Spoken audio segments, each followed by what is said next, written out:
জানালার দিকে চোখ পড়তে হঠাৎ দেখলাম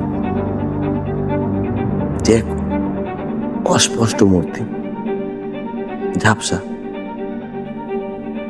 বোঝা যাচ্ছে না ওটা কি। তবে এটা মনে হচ্ছে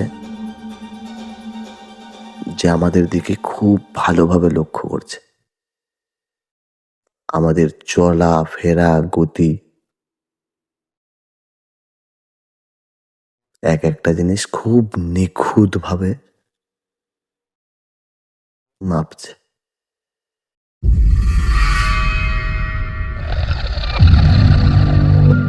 গল্প কুঠিরের প্রথম আসরে আপনাদের স্বাগত।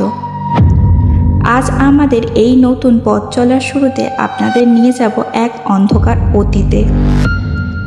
আজকের পরিবেশনা প্রদীপ এবং কমলার কমলে, পুরনো জমিদার বাড়ির ছায়া।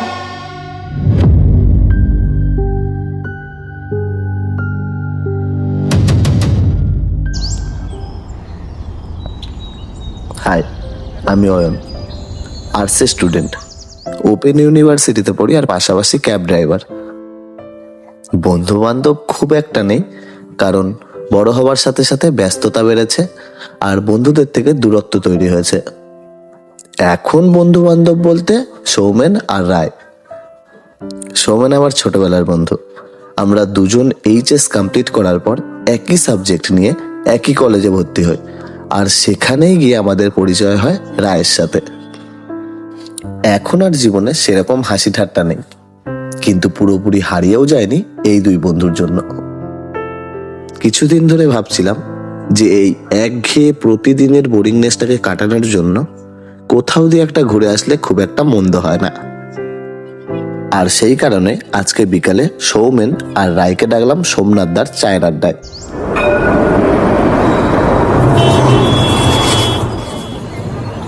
কি রে, নিজেই ডাকলি, ডেকে আবার নিজেই দেরি করে আসছিস? আর বলিস না, আসার সময় একটা সমস্যার মধ্যে পড়ে গেছিলাম, সেই কারণে একটু দেরি হয়ে গেল। কেন রে, আবার তোর কি হলো? ওসব ছাড়, দ্বারা চাটা আগে বলি। সোমনাথ দা, 3টে চা দিও তো।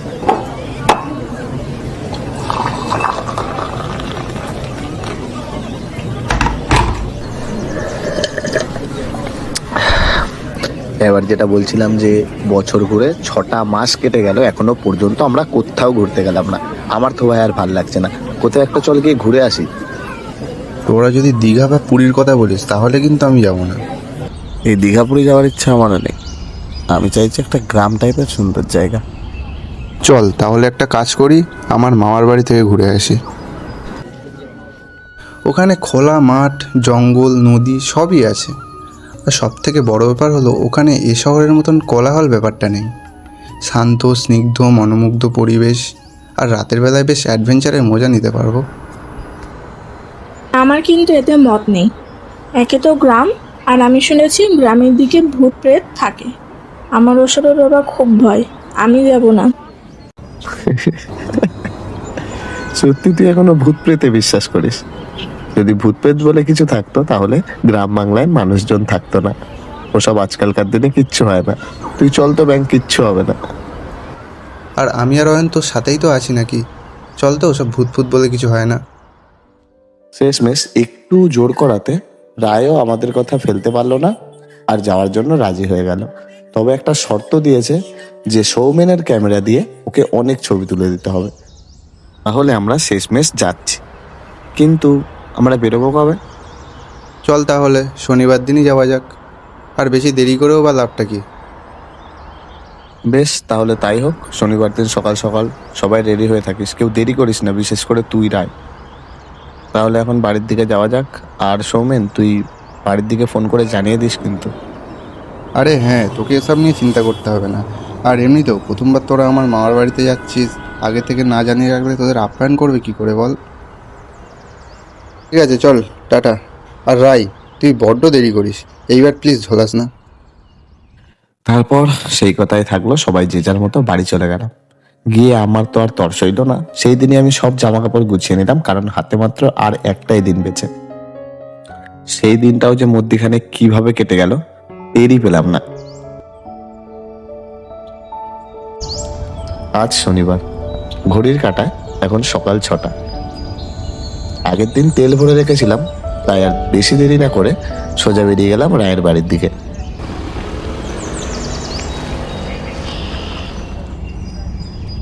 এই মেয়েটা সব জায়গায় দেরি করলেও আজকেও দাঁড়িয়েই আছে।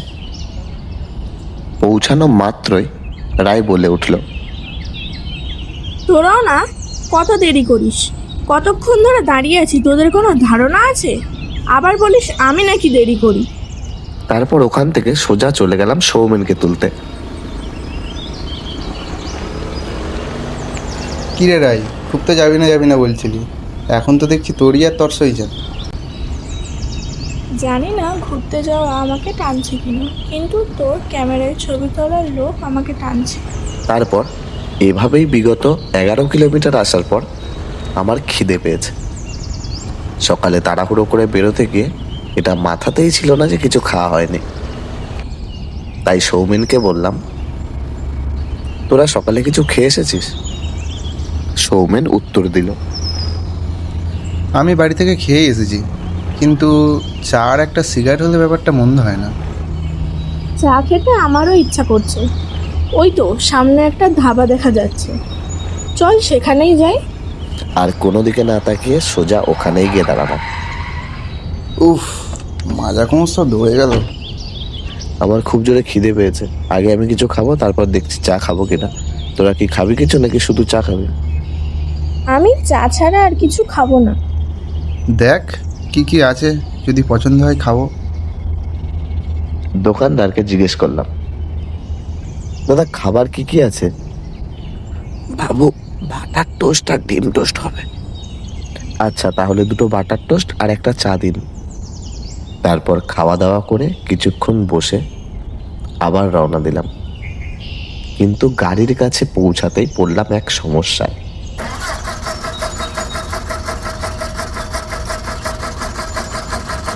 গাড়িটার আবার কি হলো?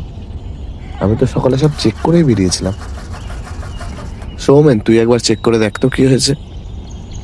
সৌমেন কিছুক্ষণ একভাবে দেখার পর বলল, হুম, মনে হয় ইঞ্জিনিয়ারের জন্য স্টার্টটা নিচ্ছে না। তাহলে কি হবে? হ্যাঁ, কি আর হবে, এখানে কিছুক্ষণের জন্য রেস্ট নিতে হবে। তোরা দেখ এখানটায় কোথাও থাকার জায়গার ব্যবস্থা করতে পারিস কিনা, আর আমিও দেখে আসি আশেপাশে যদি কোথাও মেকানিক থাকে তো। তারপর 3 কিলোমিটার যাওয়ার পর মেকানিক তো পেয়েছিলাম, তবে আমাদের গাড়ি সেরে উঠতে অনেক বেলা হয়ে গেল। শেষমেশ আমরা ভাটপাড়ায় পৌঁছালাম সন্ধে 5:45 নাগাদ। গ্রামটা গাছপালায় ভরা, কাঁচা মাটির রাস্তা, বসতি তেমন একটা নেই। বেশ খানিক দূর দূর 1-2 বাড়ি। মাটির একটা ভেজা স্যাঁতস্যাঁতে গন্ধ আছে। কিছুটা এগোতে চোখে পড়ল গাছগাছালিতে ভরা এক মস্ত জমিদার বাড়ি। জমিদার বাড়ির চারপাশটা খা খা করছে, জঙ্গলে ঝিঝি পোকার ডাক, আর ভাঙা সিংহদুয়ারের ওপর একটা পুরনো বটগাছ। বটগাছের পাশেই পুকুর। আমরা 3 জন গাড়ি থেকে নামলাম। সৌমেন ক্যামেরাটা নিয়ে জমিদার বাড়ির দিকে 2-1 পা করে এগিয়ে গেল। আমরাও পিছু পিছু গেলাম। হঠাৎ করে অনুভব করলাম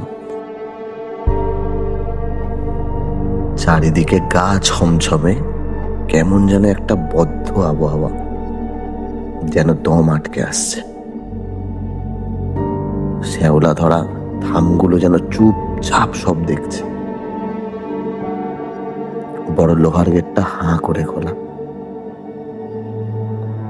আমরা কেমন যেন মন্ত্রমুগ্ধের মতো বাড়িটার দিকে এগিয়ে যাচ্ছি।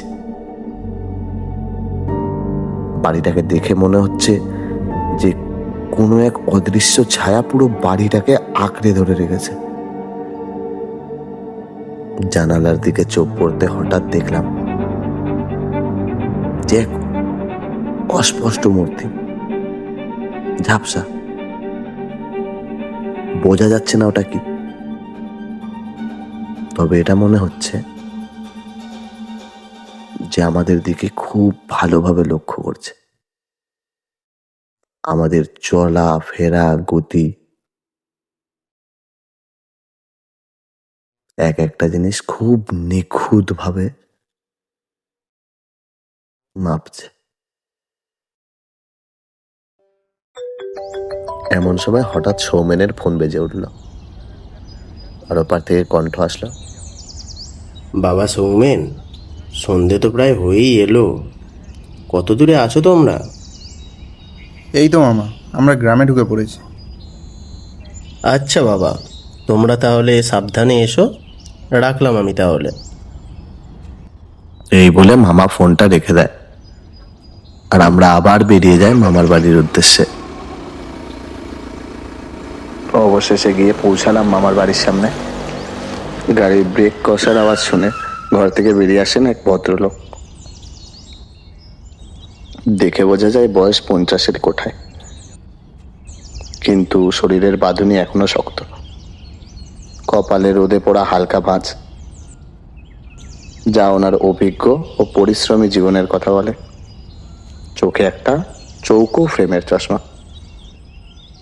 যা কথা বলার সময় একটু নাক বেয়ে নিচে নেমে আসে। পরনে একদম সাধারণ একটা লুঙ্গি আর একটা স্যান্ডো গেঞ্জি, কাঁধে একটা গামছা ঝোলানো, যা দেখে বোঝা যাচ্ছে যে ওটা চিরস্থায়ী। লোকটা যে এত বড় জমিটার মালিক দেখে বোঝাই যায় না।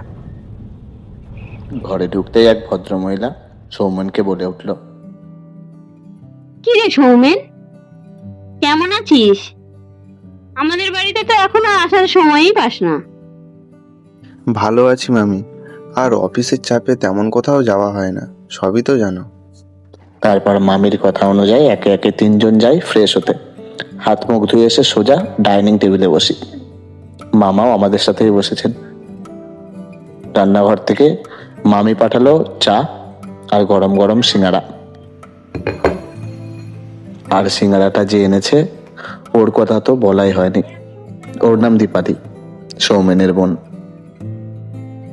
অনেকটাই ছোট। মামার কিছু সমস্যার কারণে মামা একটু দেরি করেই ওকে নিয়েছে, সেই কারণে আমাদের বয়স তুলনায় অনেকটাই ছোট। তবে ও খুব মিষ্টি, গোলগাল মিষ্টি মুখ, ঠিক যেন শরতের শিউলি ফুল। মাথায় 2টো ঝুঁটি বাঁধা, আর চোখে একরাশ কৌতূহল আর দুষ্টুমি ভরা চাউনিক। প্রথমে শহরের নতুন লোকজন দেখে একটু লজ্জা পেয়েছিল, তবে সবার সাথে মানিয়ে গুছিয়ে নিতে খুব একটা সময় লাগেনি। ওকে জিজ্ঞেস করলাম, কোন ক্লাসে পড়ো তুমি? আমি ক্লাস 2-তে পড়ি। আমার বান্ধবী জুইও আমার সঙ্গে পড়ে।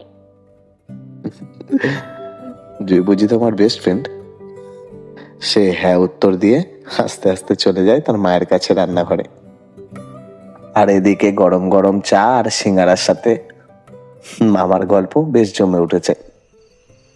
সৌমেন হঠাৎই মামাকে জিজ্ঞেস করলো, আচ্ছা মামা, গ্রামের ওই জমিদার বাড়িটা সম্পর্কে কি তুমি কিছু জানো? মামা কিছুক্ষণ নিস্তব্ধ হয়ে থাকার পর উত্তর দিল, জমিদার বাড়ির সম্পর্কে আমি যতটা জানি তা পুরোটাই আমার শোনা কথা, কিন্তু এখন ওই বাড়ির আশেপাশে কেউ যায় না। শুনেছি অনেকেই ওই বাড়িতে অস্বাভাবিক কিছু দেখেছে। অস্বাভাবিক কথাটা শুনে আমার মনে একটু কৌতূহল হলো, তাই জিজ্ঞেস করলাম, অস্বাভাবিক বলতে কি বলতে চাইছেন, একটু খুলে বলবেন? তাহলে তোমাদের প্রথম থেকেই বলি। প্রায় 150 বছর আগের কথা। রায়চৌধুরীদের তখন রমরমা জমিদারি, আর তখনকার জমিদার ছিলেন মহেন্দ্র রায়চৌধুরী। শুনেছি তিনি অতটাও সুবিধের লোক ছিলেন না। তিনি গরিব দরিদ্র লোকজনদের একদম সহ্য করতে পারতেন না। তার একটি ছেলে ছিল, তার একমাত্র ছেলের নাম হলো নীলেশ। নীলেশ শহরে পড়াশোনা করত। হঠাৎ একদিন নীলেশ পূজা নামের একটি মেয়েকে বিয়ে করে বাড়িতে নিয়ে আসে। পূজা দেখতে যেমন সুন্দর তেমন গুণী, নাচ গান সবই জানতো, কিন্তু পূজা ছিল অত্যন্ত গরিব পরিবারের একটি মেয়ে, তাই মহেন্দ্র রায়চৌধুরী এই বিয়েটি মেনে নেননি। মহেন্দ্র রায়চৌধুরী পূজার ওপর অনেক অত্যাচার করত। তাকে ঠিক মতো খেতে দিতেন না, বাড়ির ঝি চাকরের যাবতীয় সব কাজই পূজাকে দিয়ে করাতো। হঠাৎ একদিন জরুরি কাজে নীলেশকে শহরে যেতে হলো, আর সেই সুযোগেই জমিদার তার লোকজন নিয়ে বাড়ির দোতলার একটা ঘরে পূজাকে চেয়ারের সাথে বেঁধে রাখে। তাকে 7 দিন খেতে দেওয়া হয়নি, আর 8 দিনের মাথায় পূজা মারা যায়। পূজার মারা যাওয়ার কিছুদিন পরেই নীলেশ ফিরে আসে, আর এইসব কথা শুনে নীলেশ প্রায় পাগল হয়ে যায়। সে কিছুতেই পূজার মৃত্যুর শোক মেনে নিতে পারেনি। তারপরেই নীলেশ একদিন গলায় দড়ি দিয়ে মারা যায়। তারপর থেকেই ওই জমিদার বাড়িতে আর কেউ থাকতে পারেনি। সবাই এক এক করে অদ্ভুতভাবে মারা যেতে লাগলো, আর যারা বাঁচলো তারাও ঠিক মতো সেই জমিদার বাড়িতে টিকে থাকতে পারলো না। আস্তে আস্তে সবাই সেই বাড়ি ছেড়ে চলে গেল, আর কেউই সেই বাড়িতে এখন থাকে না। তারপর থেকেই রাতের বেলা করে ওই জমিদার বাড়ির আশেপাশে কেউ কি গো? যায় না। সবাইকে নিয়ে খেতে এসো, বাকি গল্প আবার কাল গল্প সকালে করো। করতে করতে এতটা ঢুকে গিয়েছিলাম যে ঘড়ির কাঁটায় 10টা বেজে পার, সেদিকে কারোর খেয়াল নেই। তারপরে গেলাম খাবার টেবিলে, গিয়ে দেখি যা জাঁকজমক আয়োজন। মাছের মাথা দিয়ে ডাল, আলু ভাজা, চিংড়ি মাছ দিয়ে কচু শাক, রুই মাছের তরকারি, তার উপরে আবার দেশি মুরগির মাংস, আর চাটনি পাঁপড় তো আছেই। খাওয়া দাওয়াটা বেশ চুটিয়েই করলাম। খাওয়া দাওয়া শেষ হতেই আমি সৌমেনকে বললাম, চল আমি তুই আর রায় একটু ছাদের দিক থেকে ঘুরে আসি। ছাদে যাওয়াটা তো বাহানা মাত্র। খাওয়া দাওয়ার শেষে আমার আবার একটা সিগারেট না খেলে হয় না। কিন্তু রায় তখন বলে উঠল, আমি খুব টায়ার্ড, আমি যাব না, তোরা যা, গুড নাইট। ওর কথা শুনে মামি বলে, উপরতলায় তোমাদের শোয়ার ব্যবস্থা করে দিয়েছি, যাও মা, শুয়ে পড়ো। সামনের ঘরটাতে তুমি শোবে, আর পেছনের ঘরটাতে ওরা শুয়ে পড়বে। তাই কি আর করবো, শেষমেশ দুজনেই উঠলাম। উপরে উঠে দেখি দিনের বেলা গ্রামটাকে যতটা সুন্দর মনে হয়, রাতের বেলা তার বিপরীত। চাঁদের আবছা আলো আর গ্রামের নিস্তব্ধতা যেন পুরো গ্রামটাকে ঘিরে রেখেছে।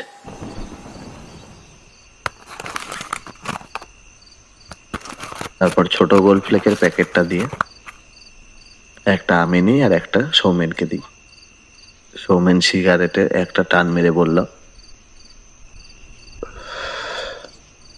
বুঝলি অয়ন, বাড়িটা আমাকে অনেক সময় ধরে ভাবাচ্ছে। আসার সময় আমরা যা দেখলাম আর মামার কাছে যা শুনলাম, আমি নিশ্চিত ওখানে কিছু একটা অদ্ভুত ব্যাপার আছে, আর সেটা এমন কিছু যা আমাকে অনবরত ভাবাচ্ছে। কথাটা শোনা মাত্র বুকের ভেতরটা কেমন ধপ করে উঠল। কিন্তু আমারও যে ওখানটার প্রতি একটা আকর্ষণ টানছে, তাই কিছু না বলে ওর কথাতে রাজি হয়ে গেলাম। ঘরে এসে দেখি রায় ঘুমিয়ে পুরো কাদা। মনে হলো রায়কে না ডাকলেই ভালো হবে, একে মেয়ে মানুষ, তারপর সারাদিনে জার্নি। সেই ভেবেই সৌমেনকে বললাম, সৌমেন ছাড়, ওকে ডাকতে হবে না, চল আমি আর তুই যাই। আর সৌমেন সেটাতেই রাজি হলো। দুজনে ওই রাতে দেখতে গেলাম চৌধুরী বাড়ি। রাস্তায় যেতে যেতে আবার সৌমেনকে বললাম, কিরে সৌমেন, তুই আবার ভয় পাবি না তো? দেখিস পূজার ভূত যেন আবার তোর ঘাড়ে না চেপে বসে। ধুর, ভূত বলে কিছু হয় নাকি? ওসব বানানো গল্প, আর আমি এমনিতেও সব ভূত পেতে বিশ্বাস করি না। এভাবেই সারা রাস্তা দুজন গল্প করতে করতে শেষমেশ পৌঁছালাম চৌধুরী বাড়ির সামনে। পুরো বাড়িটাকে বিকালে যেমন দেখেছিলাম, আবছা চাঁদের আলোতে এখন তাকে একটা ভয়ঙ্কর দানবের মতো লাগছে।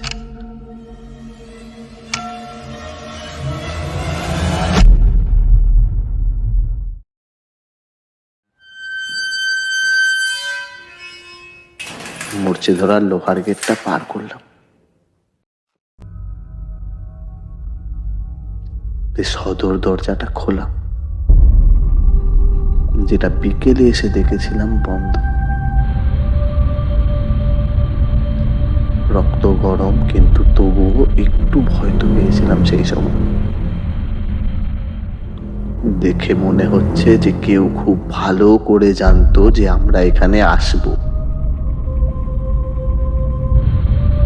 আর সেই কারণেই সে ভেতরে অপেক্ষা করছে।